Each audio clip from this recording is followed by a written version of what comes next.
সংসার। মেয়েটির নাম তোরা। আরে তোরা হোক আর গোরা হোক কোনো ব্যাপার না, আমি এক্ষুনি যাচ্ছি।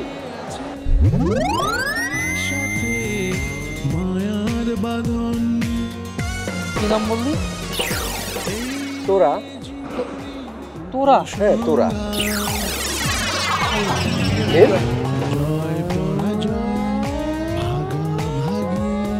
মেজো বউ আমার কাছে কি জানতে চায়? না না বাবা, তেমন কিছু জানতে চাই নাই তো। উনি একটু জানতে চাচ্ছে যে ওনার এই বাড়িতে যে শাশুড়ি মা আছে ওটা ছাড়া পৃথিবীতে আর কোনো শাশুড়ি মা আছে কিনা আর কি। একটা লোকের গাড়ি ঠেলে দিয়েছি বলে সে আমাকে চাকরি দিবে? মানে লাইফটা কি একটা নাকি সিনেমা নাকি? Life is stranger than fiction. তোর কাছ থেকে এই জ্ঞান আমি নিতে চাচ্ছি না। আন্টি তোমাকে নিয়ে অনেক বেশি চিন্তা করে। আন্টি আমাকে নিয়ে চিন্তা করে না, আন্টি আমার বিয়ে নিয়ে চিন্তা করে। বয়স হচ্ছে, বিয়ে করতে হবে না? দেখ রিয়া, তোর কাছ থেকে এই বিয়ের কথা আমি শুনতে চাই না। বাসায় এমনি মা বিয়ে বিয়ে করতে করতে আমাকে পাগল করে দিতেছে, এর মধ্যে তুইও যদি বিয়ের কথা বলিস। ঠিক আছে, আমি আর কিচ্ছু বলবো না। এই যে মুখ ফুলায় ফেলি। তুই না আমার মায়ের মতো হইছিস, কিছু একটা মানে বললেই না মুখটা হাফ হয়ে যায়। মুখটা আর হপ হবে না, তোমার যা ইচ্ছে তুমি তাই করো। রিয়া, আরে রিয়া, রিয়া কথাটা শুনে যা।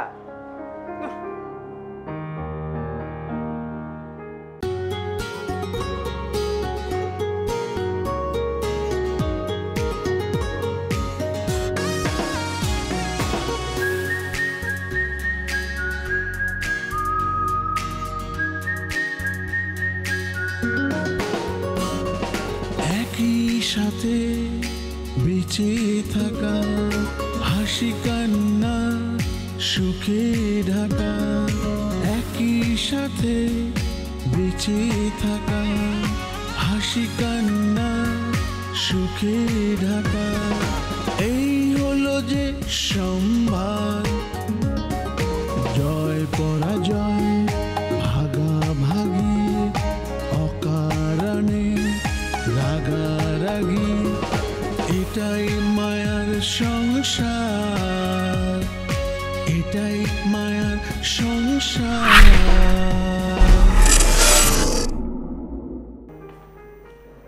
ভাবি, ভাবি, হ্যাঁ আবির, কিছু বলবে? ভাবি, আচ্ছা লামিয়ার কি হয়েছে? মানে আম্মাকে কিছু বলছে? দেখলাম মন খুব খারাপ। আরে এইসব মেয়েলি ব্যাপারে তোমার মাথা ঘামাতে হবে না। সেটা অবশ্য ঠিকই বলেছ, নাক তো গলাতেই চায় না। কিন্তু তুমি তো লামিয়াকে চিনো, বিষয়টা নিয়ে খুব আপসেট মনে হচ্ছে যে। আসলে আবির, আম্মা তো আমাদেরকে কখনো এসব বিষয়ে কথা বলে না, হয়তো কোনো কারণে। আম্মা আম্মা লামিয়াকে কি বলেছে? আসলে আবির হয়েছে কি, লামিয়া তো বাসায় তেমন কোনো কাজ করে না, তাই হয়তো আম্মা। কাজ? লামিয়া আবার এখানে কি কাজ করবে? সেইটা জানার জন্য তুমি এখানে আসছো? যাও তোমার আম্মার কাছে, ওনাকে গিয়ে জিজ্ঞেস করো। লামিয়া, আসতে বলো, আম্মা শুনতে পেলে কষ্ট পাবে। আম্মা কষ্ট পাবে? আমি কষ্ট পাই না? আম্মা যে আমাকে ডেকে নিয়ে গিয়ে কতগুলো কথা শোনাইলো, এগুলোতে আমার খারাপ লাগে না? আমার খারাপ লাগাটাই আসল না? আমার বেলার কারো কোনো মাথা ব্যথা নাই। লামিয়া, তুমি এটাকে অপমান হিসেবে নিচ্ছ কেন? আম্মা আমাদের মুরব্বী, তিনি আমাদেরকে একটু শাসন করতেই পারে। লামিয়া, ভাবি তো ঠিকই বলেছে। আম্মা তো তোমাকে খারাপ কিছু বলেনি, যৌক্তিক কথাটাই বলেছে। যৌক্তিকভাবে বলেছে। সে আমাকে কাজের মানুষের মতো ট্রিট করেছে। আমি বাসার কাজ কেন করছি না সে এগুলো নিয়ে কথা বলেছে। আবির, তুমি যদি এখনো আমার কথা না শোনো তাহলে সত্যিই কিন্তু আমি এই বাসা ছেড়ে চলে যাব। আর তুমি ভালো করেই জানো যে আমার বাবা মা আমাকে ঠিকই খাওয়াইতে পারবে। আরে দাঁড়িয়ে আছো কেন? মাথা গরম করে ফেলেছে, যাও আপাতত সামাল দাও।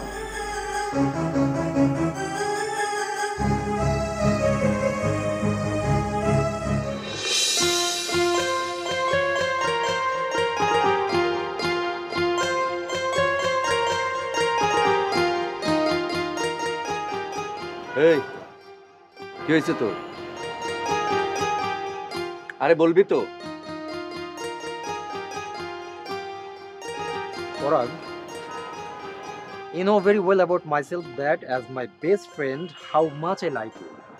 I know very well. কিন্তু তোর বিহেভিয়ার আর অ্যাক্টিভিটিস দেখে সেটা মনে হয় না, এন্ড দ্যাটস ওয়াই তুই আমার কথা বোঝার ট্রাই করতেছিস না। আশ্চর্য, আমাকে ব্যাপারটা খুলে না বললে আমি বুঝবো কি করে? প্লিজ দোস্ত, ফর গডস সেক তুই তোরা মেয়েটার সঙ্গে মেলামেশা বাদ দে। ও বুঝতে পেরেছি, তোর জেলাস হচ্ছে তাই না? নাও, I am not jealous at all. দেখ পরাগ, ভার্সিটিতে অনেক মেয়ে আছে, দরকার হলে তুই আরো 100টা মেয়ের সঙ্গে প্রেম কর, personally I don't have any problem, শুধুমাত্র তোরাকে বাদ দে। নীল শোন, 101টা মেয়েকে আমার ভালো লাগতে হবে, সেখানে একটা মেয়েকেও তোরার মতো আমি পাইনি। তোরাকে আমার যে ভালো লাগাটা আছে সেটা আর 101টা মেয়ের প্রতি আমার দুর্বলতাটা আসেনি। তোরাই আমার সবকিছু, ব্যাস। ও মাই গড, তুই কেন আমার কথা বুঝতে চেষ্টা করছিস? আরে ভাই আমাকে বোঝা, আমাকে বোঝা বোঝা তুই। আচ্ছা তোরা কে তুই জানিস? কে? সে একটা মেয়ে। পরাগ, আমি তোর সাথে ফাইজলামি করতেছি না, এটা ফাইজলামির মোমেন্ট না। আমি তোর জেন্ডার নিয়ে কথা বলতেছি না, আমি বলতেছি তোরার ভাইকে তুই চিনিস? ভাই? হ্যাঁ ভাই, তোরার ভাইয়ের নাম ইলিয়াস চৌধুরী। আর এই ইলিয়াস চৌধুরীর নাম শুনলে পুরো ঢাকা শহর আতঙ্কে কাঁপে। এই কারণে ভার্সিটি কোনো ছেলে তোরার দিকে চোখ তুলে তাকানোর সাহস পায় না। আর ইলিয়াস চৌধুরী যদি একবার কোনোভাবে জানতে পারে তুই তোরার সাথে ঘনিষ্ঠ হওয়ার ট্রাই করতেছিস, তাহলে তাহলে তাহলে তাহলে আমাকে গুম করে ফেলবে, এই তো। শোন, আমি ওসব ভয় পাই না। They form a homestead in a below of the land. I used to watch the smoke when I was wet and cold. তোমার চা। And had a thank you. এই দাঁড়াও, বসো আমার সামনে বসো। বসতে বললাম তো। বলো। কি হয়েছে, মন খারাপ কেন? কিছু না আছে। বুঝতে পারছি লুকাচ্ছ, কিন্তু লুকিয়ে আর কতদিন? এভাবে লুকালে যদি সমাধান হতো তাহলে আমিও বলতাম লুকিয়ে রাখো, কিন্তু কোনো সমাধান হবে না। বরঞ্চ তুমি এক কাজ করো, মন খুলে আমাকে বলে ফেলো, আমি কোনো একটা সমাধানের রাস্তা বের করে ফেলবো। আসলে এই সংসারে এত প্রবলেম, এত ঝামেলা চলছে, এর মাঝখানে আর নিজের ব্যক্তিগত প্রবলেম আমি বলতে চাই না। তারপরও আমি তো মানুষ, আমারও তো মন বলে কিছু আছে। মন আছে বলেই তো মনের কথাও থাকবে, তাই না? সেই মনের কথাটা প্রাণ খুলে আমার সাথে শেয়ার করো, সেটাই তো আমি বলছি, বলে ফেলো না। দেখি ভাবি, ভাবি তুমি কাঁদছো কেন? আচ্ছা কি হয়েছে, না বললে তো আমি বুঝবো না। আসিফ, এতগুলো বছর হলো আমার বিয়ে হয়েছে, এখনো পর্যন্ত আমি একটা বেবি দিতে পারলাম না তোমাদের সংসারে। আচ্ছা তাহলে এই কথা, মানে তোমার বেবি হচ্ছে না এই জন্য তুমি কান্নাকাটি করছো? এই দুনিয়াতে তুমি একমাত্র মহিলা নও যার বেবি হচ্ছে না। এই সংসারে, এই সমাজে অনেক মানুষ আছে, তাই বলে কি তারা সারাক্ষণ কান্নাকাটি করে, মন খারাপ করে থাকে? অনেকের কথা আমি জানি না, আমার নিজের কাছে নিজেকে খুব অপরাধ মনে হয়। আহা, তা কেন মনে হবে? তুমি শুধু শুধু নিজেকে দোষ দিচ্ছ। আচ্ছা এই যে আমরা আছি ফ্যামিলির মধ্যে, আমরা কেউ তোমাকে এই বিষয় নিয়ে কোনো কথা শুনিয়েছি, কোনো অপবাদ দিয়েছি? দেইনি। আর বাচ্চা হওয়া না হওয়াটা তো সবসময় তোমার উপরেই যে ডিপেন্ড করবে ব্যাপারটা তো তা নয়। ভাইয়ারও তো কোনো সমস্যা। এই কথাটাই তোমার ভাইয়া মানতে চায় না, সে ঠিকমতো ডাক্তারও দেখাতে চায় না। আমার কি মনে হয় জানো, ভাইয়া আসলে তোমাকে ভালোবাসে না। কি বলছো আসিফ তুমি? আমি ঠিকই বলছি, জানি হয়তো শুনে তোমার কষ্ট লাগছে, কিন্তু কষ্ট লাগবে এটাই বাস্তবতা। ভাইয়া যদি তোমাকে ভালোবাসতো তাহলে তোমার এই কথার পাত্তা দিত। কেন পাত্তা দিচ্ছে না? কেন ডাক্তার দেখাচ্ছে না? এই যে তোমার চোখের পানি, তোমার চোখের পানি দেখে আমারই খারাপ লাগছে, ভাইয়ার তো আরো কয়েক গুণ বেশি খারাপ লাগার কথা। আসলে ওর চাকরিটা ভালো যাচ্ছে না। আমি চাকরি ভালো যাচ্ছে না, অফিসে ঝামেলা, সেটার সাথে বাচ্চা নিয়ে আর কি সম্পর্ক? ডাক্তারের কাছে যাওয়া না যাওয়ার কি সম্পর্ক? মানে? শোনো ভাবি, আমাকে তোমার কেমন মনে হয়? মানে কি? তুমি আমার দেবর, তোমাকে আমার ভালো ছাড়া মন্দ মনে হবে কেন? তুমি আমাকে ভালোবাসো? অবশ্যই ভালোবাসি। একজন বোন যেমন তার ছোট ভাইকে ভালোবাসে, আমি তোমাকে ঠিক তেমনই ভালোবাসি। ওকে ফাইন, এতটুকুই যথেষ্ট, আমার আর লাগবে না। এবার আমি যা বলি মন দিয়ে শোনো। শুধু শুধু নিজেকে কষ্ট দিও না, এবার লড়াই করো, এবার ঘুরে দাঁড়ানোর পালা। তুমি ভেগে জাপটে ধরো, জোর করো, সে কেন কথা শুনবে না? এখন মডার্ন অনেক রকমের ট্রিটমেন্ট বেরিয়েছে, ভাইকে বলো ওগুলোর খোঁজ করে একটা পারফেক্ট ট্রিটমেন্ট যেন নেয়। আর ভাইয়া যদি না নিতে চায় তাহলে আমি নিজে খোঁজ খবর এনে তোমাকে জানাবো। আসিফ, তোমার মতো একজন দেবর পাওয়া সত্যিই ভাগ্যের ব্যাপার। তুমি সত্যিই একজন ভালো মানুষ। ওরকম কিছু না ভাবি, আমি আসলে কারো চোখের পানি সহ্য করতে পারি না, আর সেটা যদি কাছের কোনো মানুষের হয় তাহলে তো আরো না। আসিফ, চাটা ঠান্ডা হয়ে যাচ্ছে। শোনো ভাবি, ধরো আগে চাটা টেস্ট করে নিই।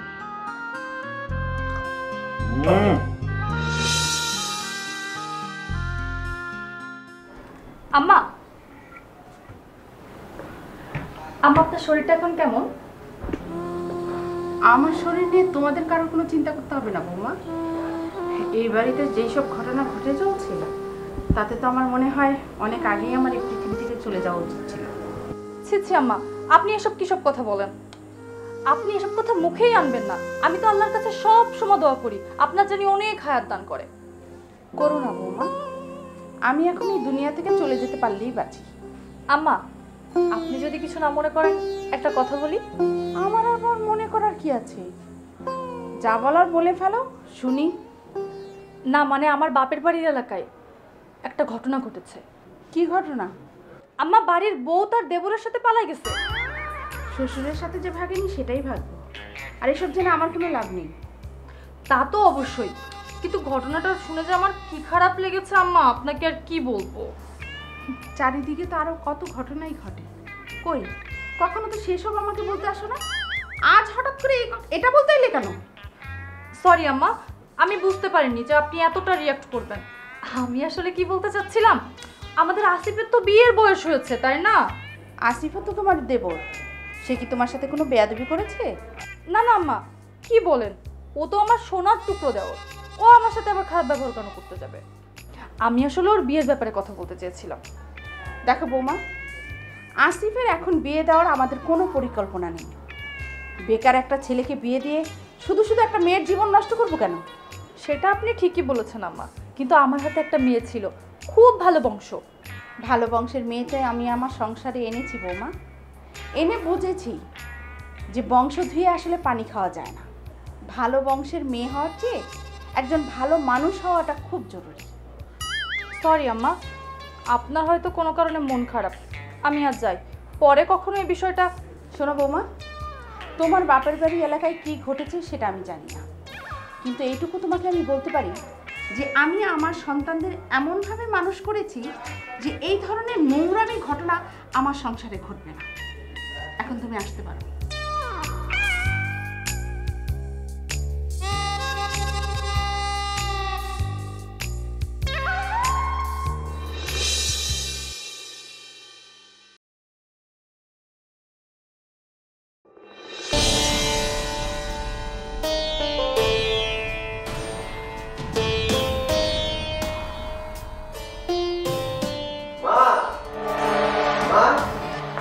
কি রে বাবা? মা, তুমি রিয়ার সাথে সব কথা শেয়ার করতে চাও কেন? এটা আবার কেমন কথা? এটাই কথা মা, রিয়া আমাদের এমন কেউ না যে ওর সাথে সব কথা শেয়ার করতে হবে। ও মা, এটা কেমন কথা? এটাই কথা মা, রিয়া আমাদের এমন কেউ না যে ওর সাথে তোমার সব কথা শেয়ার করতে হবে। তুই এভাবে কেন করছিস? আমরা রিয়ারা একই বিল্ডিং এ থাকি বহু বছর ধরে, এই তো, এর বাইরে তো আর কিছু না। তোর তাই মনে হয়? তাহলে আর কি মনে হবে? বোকার মতো কথা বলছিস কেন? রিয়া যদি আমাদের শুধু প্রতিবেশী হিসেবে দেখতো তাহলে 3 বেলা আমার এভাবে সেবা যত্ন করতো। আরে মা, রিয়া তোমাকে পছন্দ করে, এই জন্য তোমার সেবা যত্ন করে। আর তোকে? কি আশ্চর্য, এখানে আমার কথা উঠছে কেন? রিয়া আমাকে পছন্দ করে, এটা খুব সত্যি, কিন্তু এ বাসায় আসার প্রধান কারণ হচ্ছিস তুই। মা, তুমি কিন্তু আবার ওই লাইনে কথা বলা শুরু করছো। তুই তুললি বলে তো আমি বললাম। তুই যদি পছন্দ না করিস তাহলে আমি বলবো না, কিন্তু এই কথা সত্যি, রিয়া তোকে খুব পছন্দ করে। ঠিক আছে, রিয়া আমাকে পছন্দ করে, ঠিক আছে, ওকে, কিন্তু এই প্রসঙ্গ এখানেই শেষ। কেন? তুই রিয়ার ব্যাপারে সিরিয়াস না? মা, আমি একটা বেকার ছেলে, একটা বেকার ছেলেকে কোনো মেয়ের ব্যাপারে সিরিয়াস হওয়া উচিত না মা।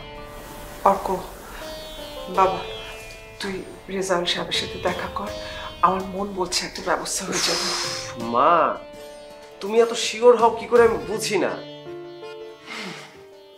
আচ্ছা যাও, তুমি যখন এত করে বলছো আমি যাবো ওনার সাথে দেখা করব, কিন্তু উনি যদি আমাকে অপমান করে মা। অপমান করবে না বাবা, তুই তোর কথাটা ঠিকভাবে ওনাকে খুলে বললে, আমি বললাম না আমার মন বলছে একটা ব্যবস্থা হয়ে যাবে, আমার কথাটা রাখ। ওকে মা।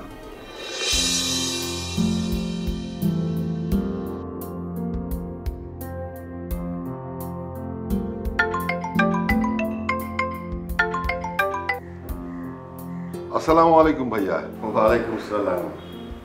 কেমন আছিস ইলিয়াস? জি ভাইয়া, আমি ভালো আছি। তোমরা সবাই কেমন আছো? আমরাও সবাই ভালো আছি, আল্লাহ ভালোই রেখেছেন। তোমরা তো অনেক দিন এদিকে আসছো না, এলে খুব ভালো লাগতো। সেটা তো আমারও নিজের কথা, তোরাও তো আমাদের এদিকে আসতে চাস না। আমারও তো আসতে কোনো আপত্তি নেই, কিন্তু ভাবি কি সেটা পছন্দ করবেন? তিনি তো আমাকে পাতি গুন্ডা মনে করেন। তোর ভাবির উপরে অযথা রাগ করিস না, সে খুবই নিরীহ মানুষ, কোনো ধরনের ঝামেলা ঝঞ্ঝাটে জড়াতে চায় না। হ্যাঁ, তুমিও অনেকটা তাই, কখনো কোনো ঝামেলায় নিজেকে জড়াওনি। তোদের এই ধারণাটা ভুল। কেন হঠাৎ এই কথা বলছো কেন? কেন যে বলছি সেটা একমাত্র আমি জানি। আচ্ছা যাক ইলিয়াস, তোর কাছে আমি একটা ছোট্ট হেল্প চাই, আমাকে হেল্পটা করতে পারবি? কি হেল্প ভাইয়া? আর তুমি এভাবে বলছো কেন? তোমার কি হেল্প লাগবে সেটা বলো, আমি করে দিচ্ছি। পারবি তো? ইলিয়াস পারে না এমন কোনো কাজ এই দুনিয়াতে নেই ভাইয়া, সেটা তুমি ভালো করেই জানো। গুড গুড, তাহলেই হবে।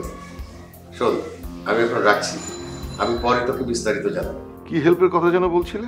হ্যাঁ, সময় হলে তোকে জানাবো। বিষয়টা আমি আরো কয়েকটা দিন অবজার্ভ করি, তারপর বলছি তো। এখন রাখি।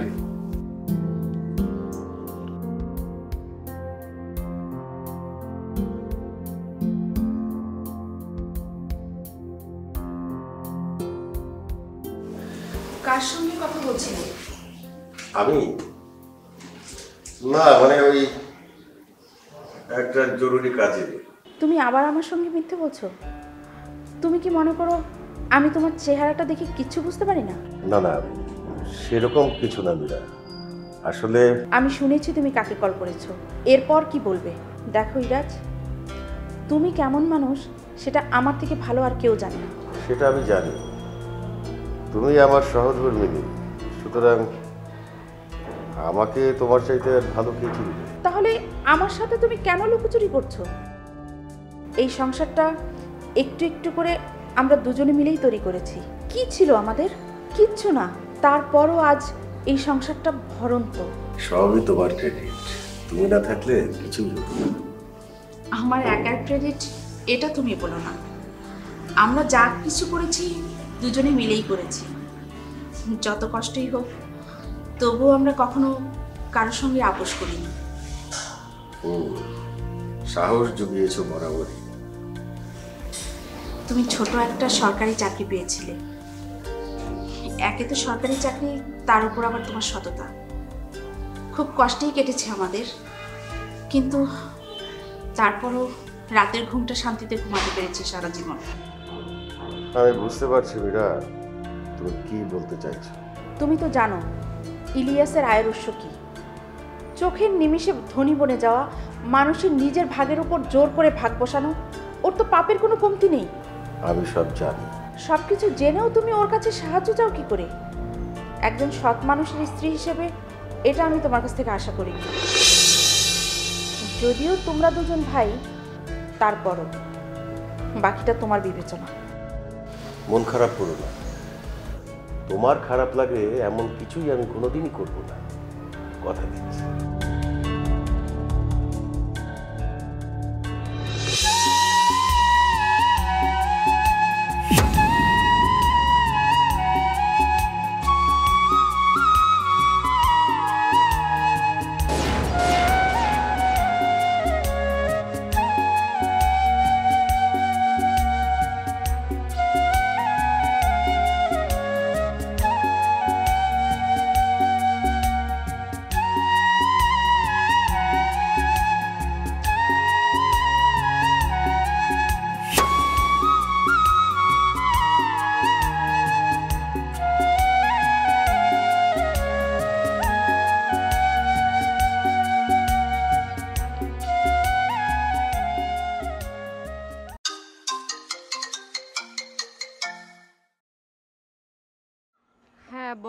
কি করিস?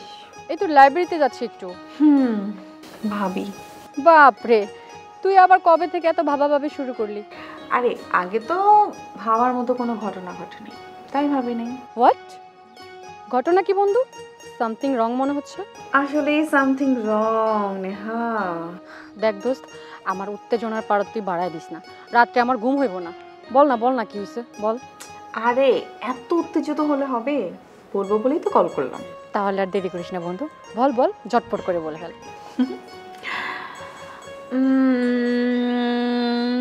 একটা ছেলে। তোমার দুর্ভাগ্য বা সৌভাগ্য যাই বলো না কেন, ইলিয়াস চৌধুরী কিন্তু তোমার ভাই। সুতরাং যে সিদ্ধান্তই নাও না কেন একটু ভেবেচিন্তে নিও, হঠকারিতার কোনোই দরকার নেই। তোকে যে আমি একবার বড় হুজুরের কাছে যেতে বলেছিলাম। আম্মা কিছু মনে করো না, আমাদের বাচ্চা হচ্ছে না, এটা একটা ডাক্তারি ব্যাপার, এখানে হুজুর কি করবে? কিন্তু আমাকে তুমি এত চিন্তা কেন করো পাপা? আমার ভালো লাগে না। আর সূর্য চিন্তা করবো না, মেয়ে বড় হলে বাবার চিন্তা থেকেই যায়। আপনার ওই মাইয়ার কিন্তু ঝামেলা আছে।